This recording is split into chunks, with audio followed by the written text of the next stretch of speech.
movement of body parts and locomotion are the two important characteristics of animal.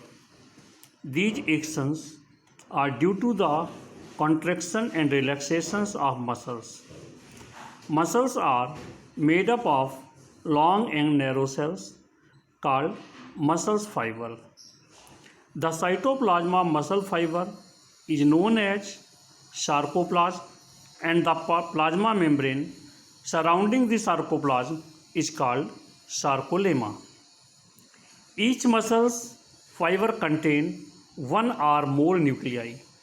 The fibers are compactly arranged with no interstellar space. The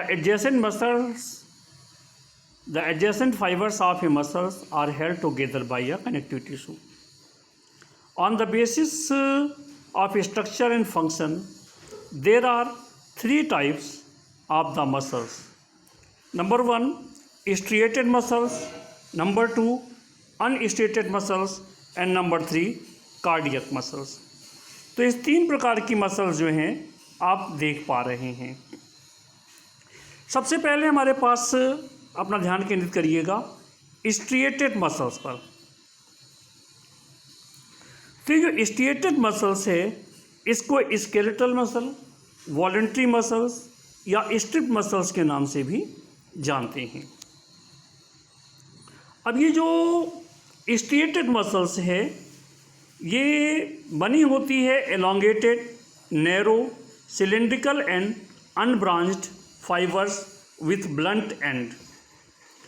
the homogeneous cytoplasm of muscles fibre is called sarcoplasm. इसके अंदर जो liquid है जो भरा हुआ आप देख पा रहे हैं, इसके अंदर जो कुछ है जेली लाइक सब्सटेंस, इस जेली लाइक सब्सटेंस को हम जो है सार्कोप्लाज्म कहते हैं. और ये बाहर की तरफ जो लेयर देख रहे हैं जिससे ये सराउंड है, इस सराउंडिंग लेयर को जो है हम सार्कोलेमा कहते हैं. इसके हर बैंड पर एक न्यूक्लियस है. इसमें 2 प्रकार के बैंड दिख रहे हैं, एक लाइट बैंड है एंड डार्क बैंड है. A large number of fibres lying parallel to each other are arranged in bundles. So all the fascials of muscles are bound together by another sheath called पेरीमाइशियम. तो ये skeletal muscle जो है हमारी body में सभी जगह मिलेगी, चाहे वो नेक हो, चाहे thorax, tongue, pharynx, abdomen, hands, feet and finger. In the body of vertebrate animals these muscles more than 80%. ये मसल्स जो है लगभग 80% से ज़्यादा सॉफ्ट टिश्यू का 80% से ज़्यादा भाग बनाता है. तो मैंने आपसे स्टार्टिंग में बताया कि ये मसल्स जो है वो मूवमेंट में सहयोग करती है. तो जैसे striated muscles are attach to the bone by tendons. जब हमने पिछले टर्न पर कनेक्टिव टिश्यू पढ़ा था तो ये कहा था मसल्स से बोन को जोड़ने वाला जो स्ट्रक्चर है कनेक्टिव टिश्यू का उसे टेंडन्स कहते हैं. तो striated muscles are attach to the bone by tendons and help in movement of limbs. Limbs मतलब हाथ पैर, neck, chewing. These muscles are called voluntary muscles because these are under the control of conscious mind and can be moved at will. जब आपकी इच्छा होगी तो बोलेंगे, जब आपकी इच्छा होगी तो नहीं बोलेंगे. जब आपकी इच्छा होगी तो आप चलेंगे, नहीं तो नहीं चलेंगे. तो आपकी इच्छा पर डिपेंड करता है. तो it provide force to locomotion and all other voluntary movement. Due to their high contractility these muscles get tired and need rest. ये पहले से उड़ती रहती हैं इसलिए थक जाती हैं और थकने पर इन्हें रुकने की ज़रूरत पड़ती है, आराम की ज़रूरत पड़ेगी. इसके बाद आप देख पा रहे हैं अनस्ट्रिएटेड मसल्स. तो अनस्ट्रिएटेड मसल्स जो है लॉन्ग स्पिंडल शेप्ड बनी हुई हैं. इसमें एक न्यूक्लियस है. अब अगर इसकी बात करें तो इसमें बाहर की ओर जो स्ट्रक्चर देख रहे हैं इसे हम सार्कोलेमा कह सकते हैं. क्या कह सकते हैं? सार्कोलेमा कह सकते हैं. और इसके अंदर जो ये लिक्विड भरा हुआ है, इसको मैंने आपको बताया था कि इसे आप सार्कोप्लाज्म कहेंगे। तो ये सार्कोलेमा है और ये सार्कोप्लाज्म है। The cells are shorter than those of striated fibres. The cytoplasm और sarcoplasm has a centrally located cylindrical nucleus. Sarcoplasm contain many myofibril filament running parallel to the long axis of the muscle fiber. इनमें कोई भी transverse band नहीं है, चाहे वो dark हो या लाइट कलर का हो। ये जो है स्मूथ या unstriated muscles occur in hollow visceral like alimentary canal, bile duct, respiratory tract, uterus, bladder and blood vessels. इन पर आपकी इच्छाओं का कोई नियंत्रण नहीं है, इसलिए इनको इनवॉलंटरी मसल्स कहते हैं। मतलब आपकी इच्छा होगी तो भी सलाइवा आपके मुंह के अंदर जाएगी, नहीं इच्छा होगी तो भी जाएगी। कभी मेरी बात पर विश्वास नहीं है तो अपने मुंह की लार को रोक कर देखिएगा, पूरा मुंह लार से भर जाएगा। आपको पता भी नहीं चलता है जो सलाइवा से लार कह रहा हूँ मैं, ये अपने आप एलिमेंट्री कैनाल में प्रवेश करती रहती है। आपकी आइज़ में लगातार ब्लिंकिंग होती रहती है, तो आईलिड्स पर भी जो है अनवॉलंटरी मसल्स है। आपकी इच्छा होगी तो भी भाई साहब आपको यूरिन के लिए जाना पड़ेगा, बाथरूम जाएंगे, और नहीं इच्छा होगी तो भैया पैंट खराब हो जाएगी। तो ये जो है visceral organ, elementary canal, bile duct, respiratory tract, uterus, bladder और ब्लड वेसल्स में मिलेगी। ये रिदमेटिक कंट्रैक्शन करती है। These muscles cannot be contracted or relaxed according to one's own will. आपकी इच्छा के अनुसार काम नहीं चलेगा कि मुंह में आपने खाना खा लिया है, भोजन रखा हुआ है और आपकी इच्छाओं के साथ जब हमारी इच्छा होगी तब निकलेंगे, तो ऐसा हो नहीं पाएगा। इसके अलावा the involuntary action of these muscles in urinary bladder and gastrointestinal tract help in excretion. फिर एक लास्ट मसल है जिस पर हम लोग बात कर रहे थे, वो है कार्डियक मसल्स। कार्डियक मसल जो है सिर्फ हार्ट में मिलेगी। इसमें दोनों प्रकार की मसल्स मिलती है, स्ट्रिएटेड और अनस्ट्रिएटेड मसल्स।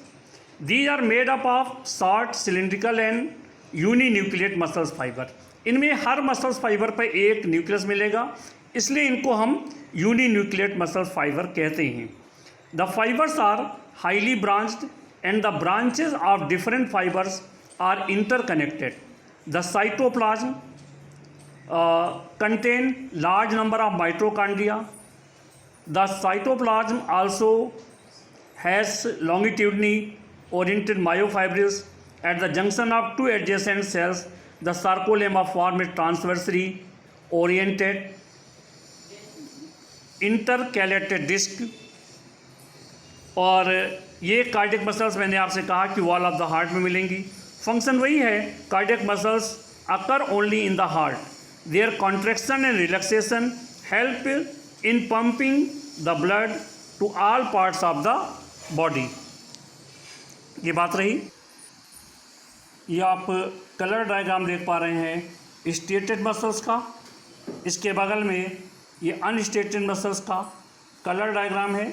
चाहे तो आप कलर डायग्राम भी इस प्रकार से बना सकते। आप ये हार्ट देख पा रहे हैं, हार्ट के वॉल्स पर इस प्रकार की कार्डियक मसल्स मिलेंगी और कार्डियक मसल्स का एक फिगर जो है जो आप ये देख पा रहे हैं। इसके अलावा एग्जामिनेशन में इसमें डिफरेंस आते हैं, इसकी फ़ोटो मैं आपको भेजूंगा, तो इसे आप तैयार करें, फिर हम लोग थोड़ी सी बात करेंगे। तो डिफरेंस ज़रूर याद कर लीजिएगा, क्योंकि एग्जामिनेशन में मोस्टली डिफरेंस ही पूछे जाते हैं या इनके फिगर पूछे जाएंगे। तो इतना प्यारे बच्चों आप तैयार करेंगे, फिर हम लोग आगे बात करेंगे। Good bye.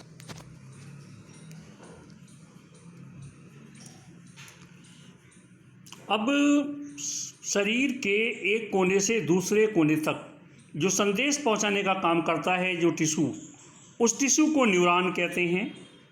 या इसको नर्वस टिश्यू कह सकते हैं।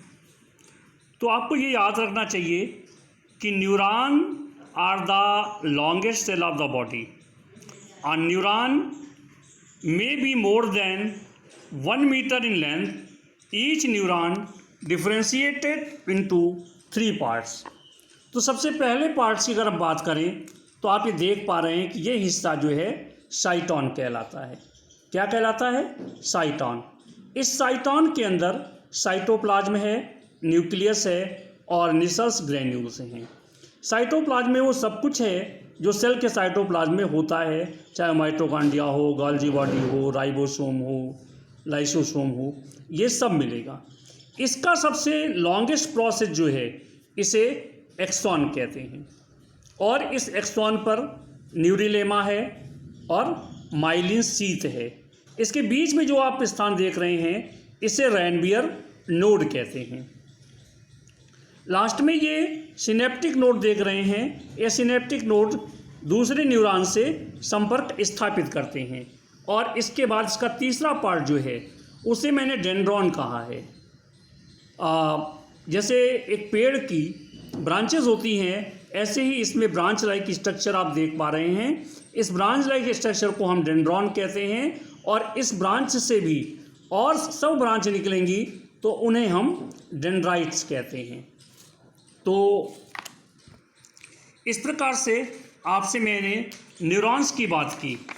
तो न्यूरॉन्स में कहा सबसे पहले सेल बॉडी है या साइटॉन है। तो साइटॉन मेन बॉडी है, सोमा भी कहते हैं। इस granular cytoplasm contain a large nucleus and several mitochondria. The cytoplasm has granules of riboproteins, जिन्हें निसल्स बॉडी कहते हैं या निसल्स ग्रैन्यूल्स कहते हैं। इनका काम क्या है अभी किसी को पता नहीं है। इसके बाद फिर आप डेंड्रॉन को देख पा रहे हैं। These are short protoplasmic extension of the cell body. The dendrons are further branched into fine branches called dendrites. They receive impulse and transmit them to cell body of the neuron। इसके बाद फिर आप axon को देख पा रहे हैं। मैंने आपसे बोला है कि it is a long fibre like extension of the cell body. It is the longest nerve process of the neuron. और कुछ न्यूरॉन्स में axon is surrounded by myelin sheath form by Schwann sales.